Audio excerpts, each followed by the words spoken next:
Next on Currents News, Pope Francis invites Russian President Vladimir Putin to the Vatican, how their meeting could impact international conflicts around the world. Then the Holy Father celebrates a special Mass for migrants in St. Peter's Basilica, calling them symbols of all those rejected by society. And youth leaders from the Brooklyn Diocese are lending a helping hand in Puerto Rico. The Tablet's Melissa Inahe was there and brings us her first-hand account of the ongoing recovery efforts. I'm Tim Harfman. Coming up tonight, I'll introduce you to a Brooklyn baker who will be receiving a sweet treat, a special honor from Brooklyn Bishop Nicholas DiMarzio later this week. That story's coming up.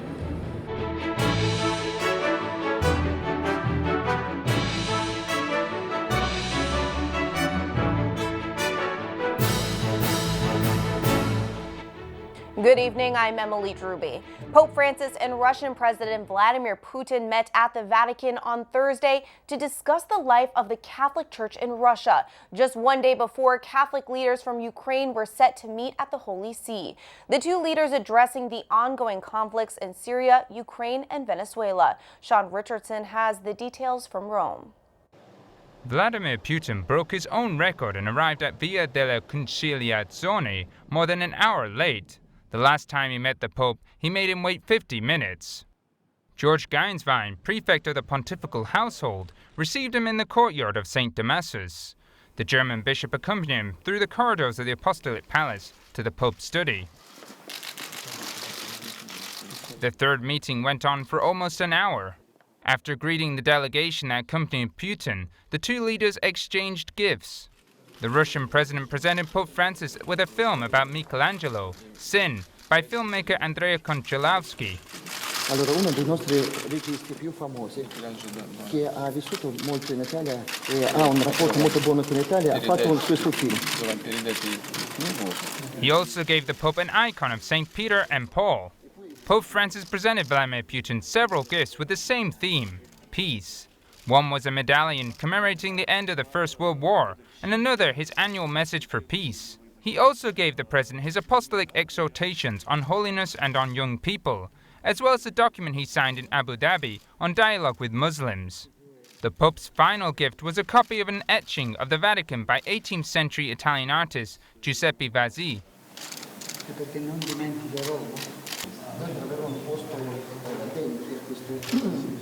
At the end of the meeting, Pope Francis gestured to the translator and gave him a rosary before saying goodbye to Putin.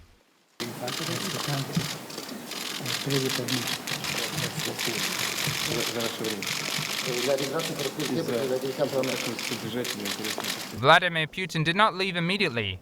Afterward, he had another meeting with Vatican Secretary of State Pietro Parolin, lasting nearly 30 minutes.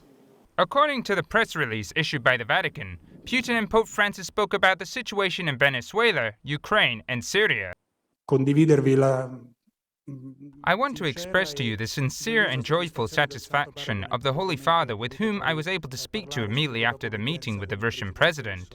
It is customary for the Holy See's communications to say the conversations were cordial.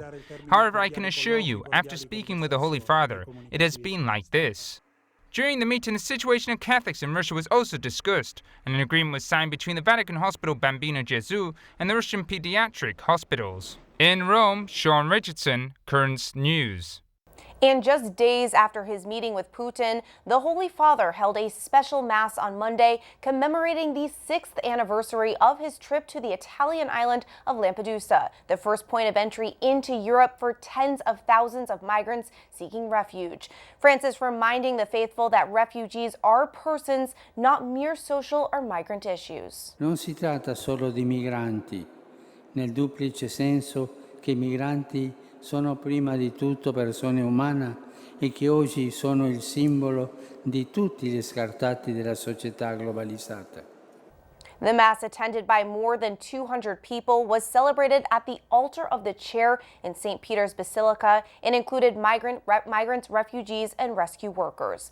Meantime, President Trump is dismissing reports about the horrific conditions at migrant detention facilities along the southern border, calling recent accounts of disease, hunger, and overcrowding at the border a hoax. President Trump saying he believes migrants are happy because conditions in border facilities are better than in their home countries. And in all cases, if you look, people that came from unbelievable poverty, that had no water, they had no anything, where they came from, those are people that are very happy with what's going on because, relatively speaking, they're in much better shape right now. President Trump says he wants the press to go down and see the detention centers themselves. The commander-in-chief is also issuing a warning to Iran after the country moved to increase uranium enrichment past the threshold reached in the nuclear deal. An Iranian spokesman saying in a press conference earlier today there will be no negotiations until America can undertake its commitments. Southern California residents are bracing for the worst and hoping for the best. This as hundreds of aftershocks from 2 holiday weekend earthquakes centered about 150 miles east of Los Angeles continue to rattle nerves and store shelves. The July 4th and 5th tremblers hit 6.4 and 7.1 respectively on the magnitude scale and left several deep cracks in the Mojave Desert as souvenirs. On the East Coast, torrential downpours leading to flash flooding caused some bipartisan headaches in Washington, D.C. today. Kristen Holmes reports from the nation's capital. Roads turn to rivers, sidewalks to shores, and parking lots to lakes as torrential rains hit the Washington, D.C. area. It just opened up on me, so I knew there was no chance, but hey, you got an appointment, you got to keep it.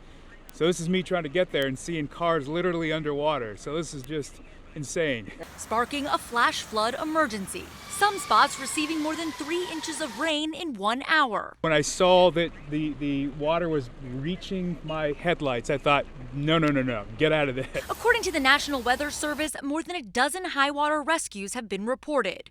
First responders and Good Samaritans alike helping drivers caught in rapidly rising waters during rush hour. Around here, I figured I know the landscape pretty well. I know how deep the roads are.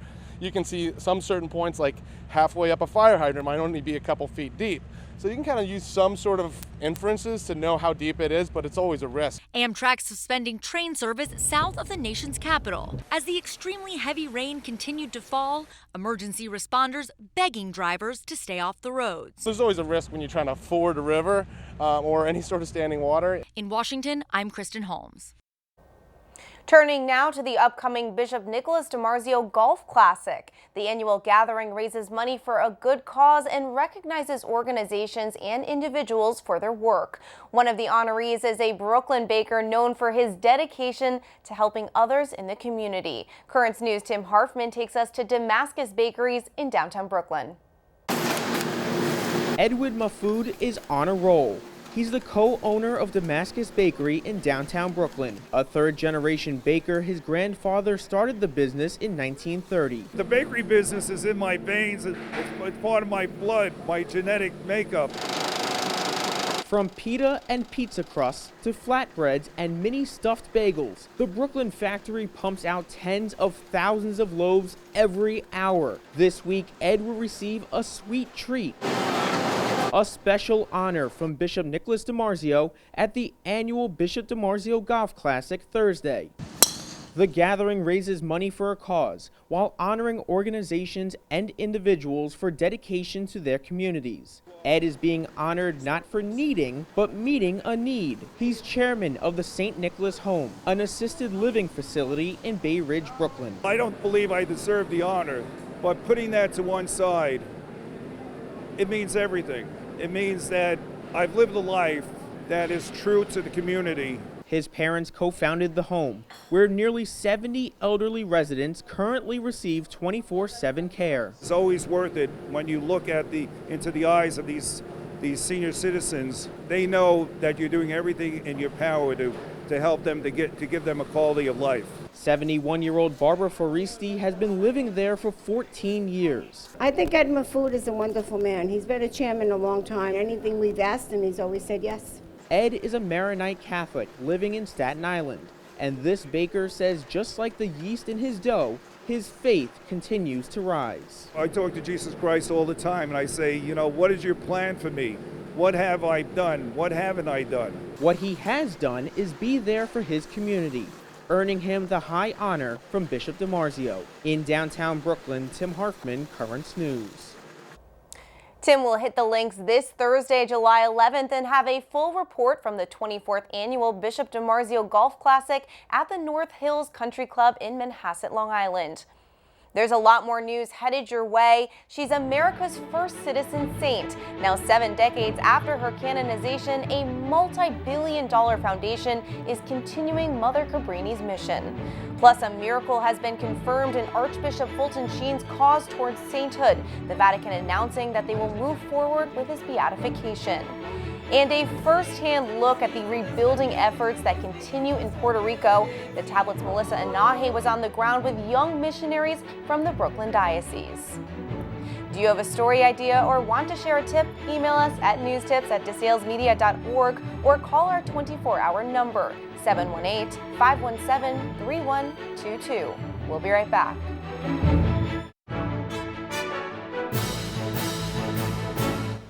It has been 73 years since America's first citizen saint was celebrated by the world. Now, a new foundation with a mission to serve New York's poorest and bridge the gap in healthcare is getting a billion-dollar boost in her name. Currents News' Tamara Lane has the story. So this is a relic of Mother Cabrini. She was named Patroness of Immigrants, and though she was seen by many as frail, Frances Xavier Cabrini dedicated her life to serving the less fortunate. Her mission, just as relevant today as it was when she first arrived on our shores, to serve marginalized immigrants. So like most Italian immigrants in the latter half of the 1800s, beginning of the 1900s, she left there and landed here in New York back in 1889. John Heyer is the parish archivist at Sacred Heart's St. Stephen. He has studied Mother Cabrini's impact on Brooklyn. We walked the streets where she started several of her first missions. This is Mother Cabrini Park right here, right where the church formerly stood of the Sacred Heart, and next door to the convent where sisters set up her nuns. So when she arrived here in Brooklyn, she arrived really in the parish boundaries of the Italian parish of the 6th Ward, which was Sacred Hearts of Jesus and Mary. Serving immigrants who were mistreated, a main calling for the saint. Writing in a letter about the bishop, I could not refrain from telling him about all the things you are doing for our Italians at the St. Charles School, so uncharitably treated by the Protestants and by other sects. She felt a call and she was drawn to places where she heard immigrants were not being treated well. Sister Bernadette ANELLO is General Counselor for the Missionary Sisters of the Sacred Heart of Jesus, an order Mother Cabrini established that today has a mission on almost every continent. From the global perspective, we're seeing this all over. Here in this country, when I hear them being called, they're drug traffickers, they're robbers, they're going to infest our country. This is the language that's used, and yet when we see the pictures, they are young families with little children who are fleeing crime. They will risk their lives and they'll leave behind everything to get to safe borders. And though immigration demographics have shifted, this missionary heart is enshrined in Brooklyn, the Diocese of Immigrants. Sister Bernadette, who is from Brooklyn, remembers the deep impact this humanitarian outreach had on her growing up. I mean, I remember this as a little girl. The sisters stopped. It took forever to get home because they had to walk about 8 blocks from the school to the convent. They stopped along the way. They spoke to grandma. They spoke to a shop owner. They saw the children playing. They stopped to talk with them. Walking with John Heyer, we see a reminder of Mother Cabrini's work on nearly every corner. So this is a plaque, and it outlines exactly the fact that Mother Cabrini lived and worked here in the parish and established the school. Her legacy is far-reaching, starting 67 missions. But even though she may be remembered for health care, she was hesitant to open hospitals. She felt health care was beyond her scope. She was by profession a teacher. She could work with orphan children. But a hospital? Originally declining an offer to start a hospital, she eventually accepted the calling after being urged by the Virgin Mary in a dream to take up the cause. Now, the Mother Cabrini Health Foundation is answering the same call. Announced by Cardinal Timothy Dolan in 2018, it aims to bridge the gap in the New York healthcare system by granting $150 million annually to organizations dedicated to serving disadvantaged and underserved populations. Mother Cabrini had a big impact on Brooklyn and New York. Can you explain that to me? Oh, absolutely. And Cardinal Dolan immediately said, because of his own love for Mother Cabrini, made the decision to name it after her. The Mother Cabrini Health Foundation, which is separate from the Cabrini Mission Foundation that has a global reach, is now the largest Catholic foundation in the U.S., with $3.2 billion in assets. Mother Cabrini, like all the saints, they're universal. They belong to everybody. And 130 years after her arrival in New York City, Mother Cabrini's mission lives on.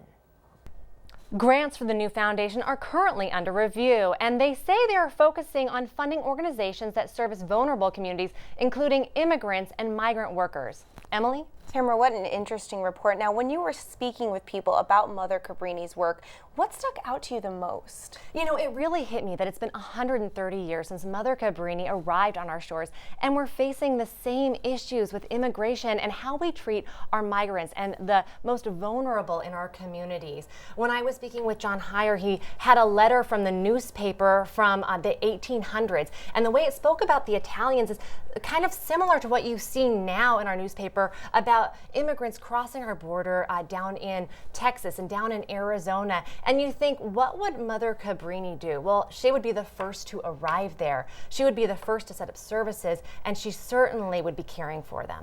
It's incredible to think that she started all of this right in our very own backyard. It really is. And then her work went global. So are there any other Brooklynites on the path to sainthood? In fact, there is. There's a young woman who's made a big impact around the world, even though she passed away at the young age of 15 from cancer. Her name is Caitlin Rose Bernhardt, and she's from Mill Basin. In fact, Bishop DiMarzio has just given his blessing to start an investigation into making her a saint, and you can read the whole story in this week's tablet. Tamara, thank you so much for that report. As we just heard, the path to sainthood comes one miracle at a time, and the U.S. has reason to be hopeful with another citizen one step closer to becoming a saint. The Vatican announcing that a miracle has been confirmed in Archbishop Fulton Sheen's cause. Let us start now describing how that starts in various stages. Archbishop Sheen was a preacher, a popular radio and television personality, and an author. A gentleman is one who knows a woman's birthday but never her age. But soon he could be getting another title, saint. Pope Francis has approved a miracle attributed to the intercession of Sheen. In 2010, newborn infant James Fulton Eggstrom was failing to show any signs of life for over 60 minutes. Family and friends began to pray to Fulton Sheen for his help.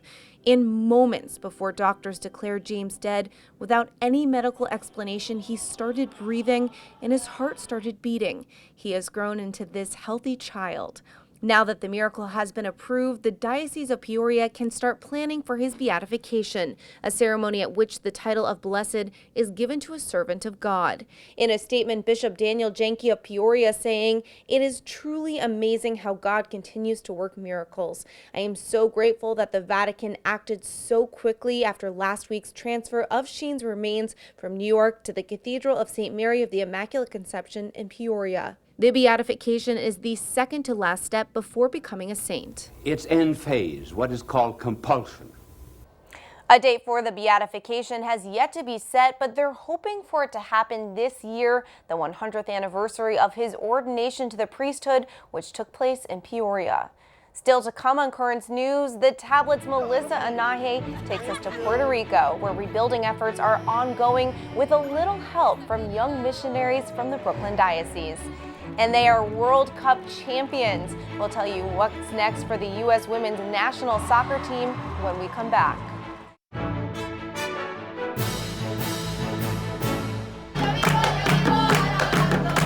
A warm welcome for teens from the Brooklyn Diocese as they arrive in Puerto Rico to help people in need.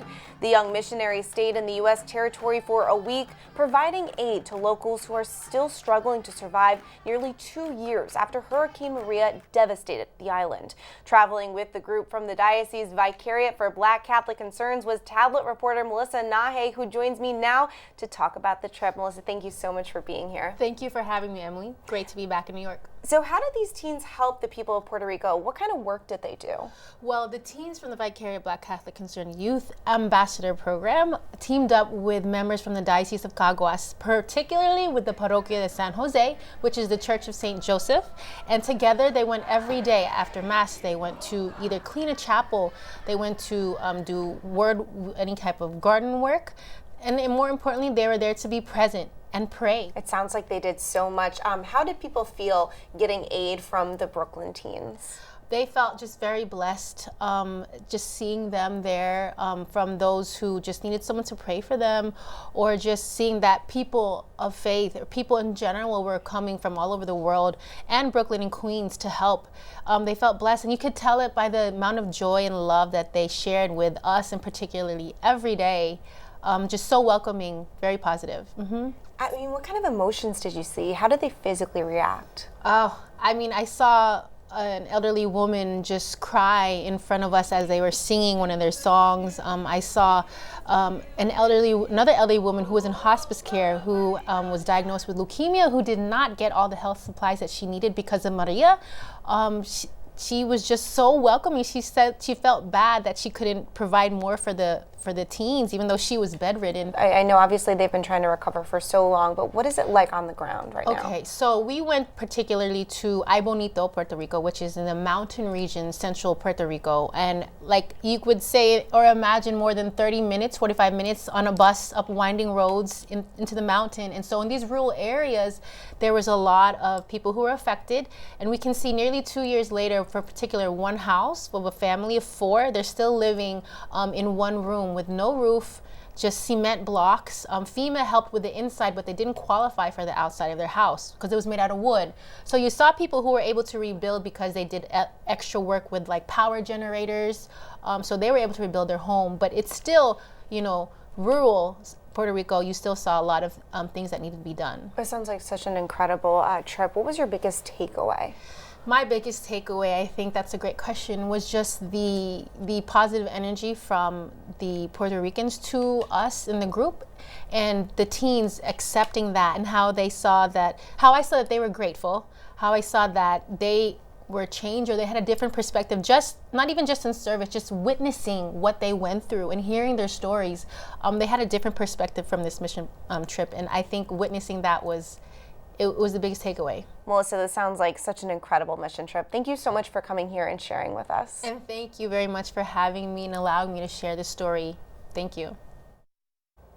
You can read Melissa's full report on her trip to Puerto Rico online at thetablet.org, or pick up next week's edition of the paper. The Tablet needs your support to ensure that Catholic journalism will thrive well into the future. You can do so by subscribing to the Tablet so that it comes right to your mailbox. You'll save up to 55% by having it delivered to your home versus paying for it at church. Go to the website thetablet.org/home55 or call 877-883-8356. Finally tonight, some American pride this 4th of July weekend as the U.S. women's soccer team won its 4th world title. Across the country, fans cheered as the U.S. beat the Netherlands 2-0, becoming champions once again. The team touched down in Newark earlier this afternoon and will be honored in the Big Apple on Wednesday with a ticker tape parade down the Canyon of Heroes. That is Currents News. I'm Emily Druby. Thank you for joining us, because we are putting your faith in the news. Hope to see you again next time.